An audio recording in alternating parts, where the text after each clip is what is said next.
Hey guys, I'm Courage and this is my new positioning in arena video.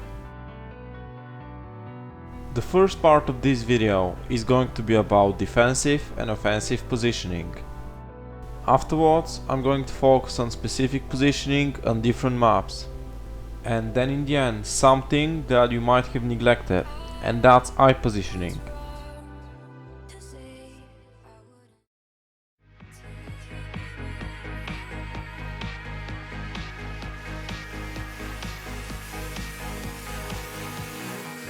Purely defensive positioning consists of pillar kiting, lassing and hardly assisting your partners. In my opinion, playing defensively sometimes is really important, and obviously that's when you're out of cooldowns and there's a lot of pressure going on you. Nowadays I see many druids doing nothing but just staying around the pillar and hiding. It's definitely much easier to play defensive all the time without worrying about cyclones or anything. But this is not only gonna make it extremely boring for you, it is also going to make it much harder for your team to pressure. Because the way the game is right now, you need long successive CC chains to make people use their cooldowns and eventually kill them. An offensive positioning is the opposite of defensive one. It will allow you to pull many CCs off and therefore you're gonna have a much easier time winning games fast. Offensive positioning is also way harder. It is true that you're gonna be able to pull many CCs off and force your enemies to use cooldowns, but you should not forget that overextending can happen very easily when you're staying in the open, and that's where you're gonna be staying when you're playing offensively and having offensive positioning. Now that I've covered the pros and cons of offensive and defensive positioning, let's see which one is better. And the truth is that none of them is better. The best thing you can do is to find the medium, a sort of a balance between playing offensively and defensively. This way you'll be able to pressure when you want and meanwhile avoid CCs and heal. So this is the hard and tricky thing about positioning. It's your job to decide when you should go offensive and when you should go defensive. Sometimes you gotta go in the middle and go full out, but others you just gotta be around the pillar and wait for your teammates to recover. It's all very situational and takes some time getting used to. But now let's move to the second part of this video, which is specific positioning on different maps.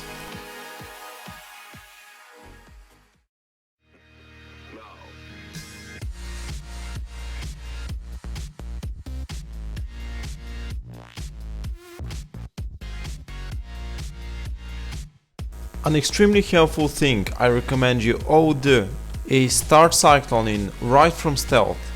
Especially on this map, you'll be able to start cycloning right from the tomb, which is your pillar for the entire game.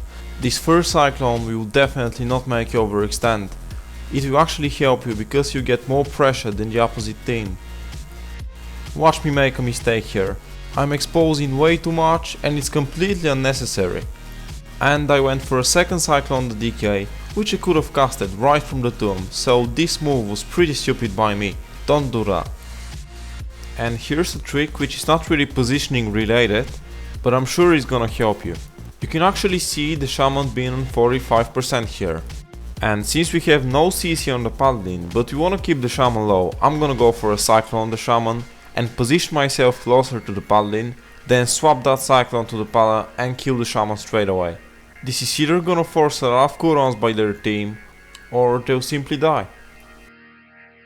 I cyclone the shaman full here, and most people are actually gonna be forced to trinket that, because otherwise they'll die straight away. And that's what the shaman did, he trinketed. But meanwhile, check out my positioning. Instead of making the same mistake I made in the start of the match, where I exposed to CC, I went around the tomb, so this way I'm lasting the shaman while I've got sight to the paladin, so I can go for a full cycle on the paladin while the shaman cannot interrupt me. This is a win-win situation. And this made the paladin trinket as well, but the shaman was lasting him meanwhile, so he died anyway. Even if the shaman hadn't died, I would have gone for a bash on the pally or a skull bash right after.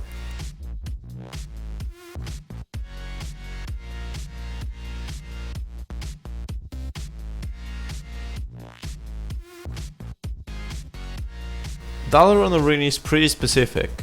There are 3 pillars, 2 boxes on both sides and a waterfall right in the middle of the map. I usually tend to go around the boxes or behind them, especially versus teams like that. And you can see that the rogue just opened on my warrior, so I was pretty convinced that I should go around the pillar and line of sight chips. But here's the tricky part. The mage is still in invisibility and I cannot really see where he is. Because of my positioning, the mage and rogue quickly stunned me behind the pillar while my warrior was frozen. If he were in line of sight, my warrior could have feared earlier and I would have taken less damage. Eventually I could have lost him around the pillar. But now they're right on me and this is really dangerous. Especially with this ring of frost here. Everything got totally wrong for us. In conclusion, being behind the pillar doesn't necessarily mean that everything is gonna be alright. Sometimes, yeah, it's gonna be extremely beneficial, but in games like this one, it is really counterproductive. With such high pressure right from the start, you'll soon use all your cooldowns and eventually you'll be killed. And another thing you should remember from this clip is that losing your partner from the start and letting the enemies get a full opener without any interrupts on them is going to be fatal, just like now.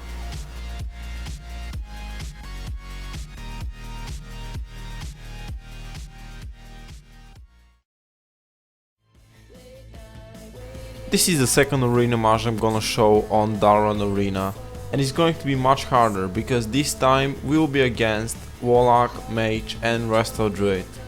All 3 of them can CC me. They got Fear, Polymorph, and the Druid got Cyclone, and don't forget about Hibernate.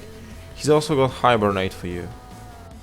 What this means is that you'll be having a really hard time avoiding CCs while dispelling and being able to heal and CC yourself. In arena matches like this one, good druids shine and it's really easy to distinguish them. Simply because they gotta think of many stuff at once and position perfectly while paying attention to 10 more things.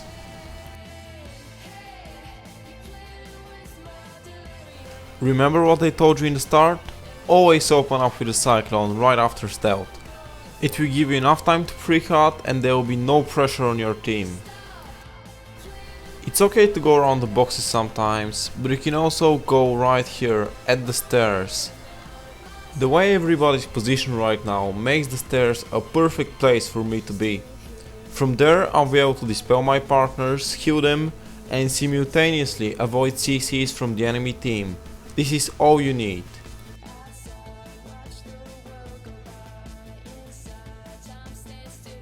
Since I dispelled the UI now, I decided to line of sight for a little bit, since there's really no reason for me to be up there. I focused the mage and went for a few hearts. The Warlock deathcalled me though, simply because I was lasting them all the time and they couldn't pull any CCs on me. Now what I should do is tell my partners to assist me and interrupt them. This way I won't have to blow trinkets so early in the game. And as you can see, this is what happened. My partners interrupted him, kept him away from me and I couldn't hit any CC. It was perfect. But now since everybody's at the stairs, if I stay there it's pretty suicidal because I'll be eating all the CC there is. And this is really pointless, so I should change my position to the box. This is why I'm running there. You can notice that I'm in caster form and I'm huddling my partners while changing my position, but in the same time I focus the mage. So in case he tries to polymorph me, I'll shift it straight away.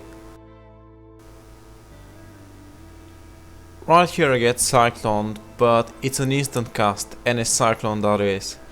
And my DK just used anti-magic shell and he's got full hearts, so there's no reason for me to drink that either.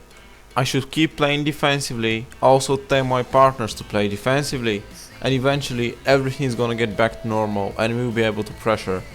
So obviously they've had some nice CCs on me and I've got no hearts rolling whatsoever. This is why they'll do their best to continue this CC chain and keep me CC'd for even longer.